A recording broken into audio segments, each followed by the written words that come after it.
Hai Mams, orang tua mana yang tidak merasa bangga jika anak yang kita sayangi dan kita rawat dengan sepenuh hati tumbuh menjadi anak yang baik, pintar, mandiri, serta berempati terhadap orang lain di masa depannya.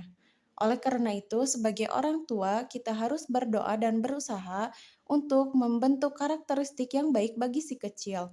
Mulai dari sekarang, yuk kita ubah pola asuh kita dan perilaku kita terhadap si kecil karena orang tua merupakan cerminan bagi si kecil. Halo, Assalamualaikum warahmatullahi wabarakatuh. Ketemu lagi sama aku seorang ibu tunanetra. Di video kali ini kita akan bahas mengenai 3 cara yang harus dicoba oleh orang tua untuk membantu meningkatkan kecerdasan serta kemandirian si kecil di masa depannya.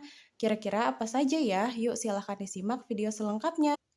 Cara yang pertama adalah memberikan sugesti terhadap si kecil menjelang si kecil tertidur atau biasa disebut dengan hipnagogi.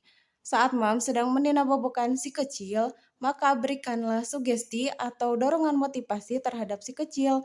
Misalnya, mulai besok kamu harus menjadi anak yang baik ya nak, anak yang mandiri, cerdas, hebat, berkualitas, berbakti kepada orang tua atau yang lainnya. Kata-kata ini kemudian akan didengar oleh si kecil meskipun si kecil akan tertidur, akan diserap oleh otak, kemudian diterjemahkan dalam perilakunya dan akan diterapkan dalam kesehariannya. Asalkan Mams melakukan cara ini harus secara berkala, tidak boleh setengah-setengah ya. Karena untuk mendapatkan hasil yang maksimal harus dilakukan secara berulang-ulang.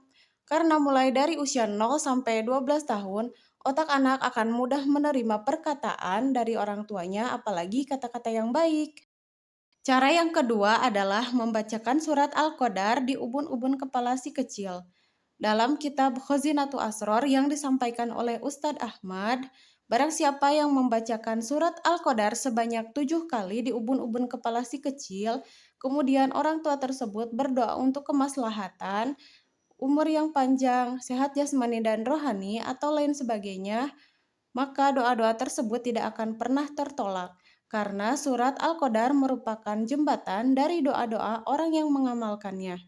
Untuk caranya, letakkan tangan kanan Mams di ubun-ubun kepala si kecil, kemudian bacakan surat Al-Qadar dari awal sampai akhir sebanyak 7 kali. Lalu Mams berdoa untuk kebaikan si kecil dan tiupkan ke ubun-ubun kepala si kecil akhiri dengan ciuman. Selanjutnya membacakan surat Al-Insyirah. Letakkan tangan kanan Mams di dada kanan si kecil dan kemudian bacakan surat Al-Insyirah sebanyak 1 kali atau 3 kali. Maka untuk di masa depan si kecil akan dijadikan orang yang berilmu. Lakukan cara ini secara rutin ya Mams untuk mendapatkan hasil yang diinginkan.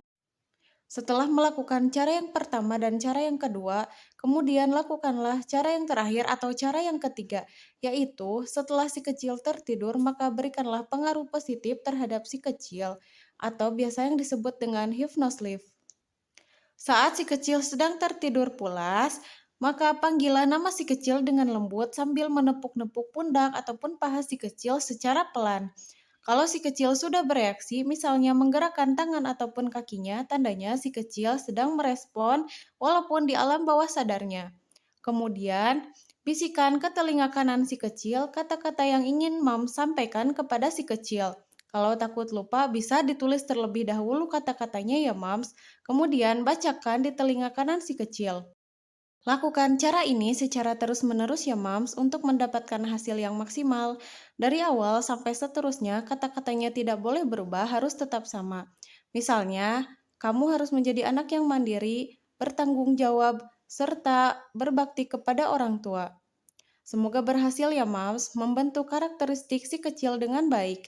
Semoga video ini bermanfaat. Sampai ketemu lagi di video selanjutnya. Assalamualaikum.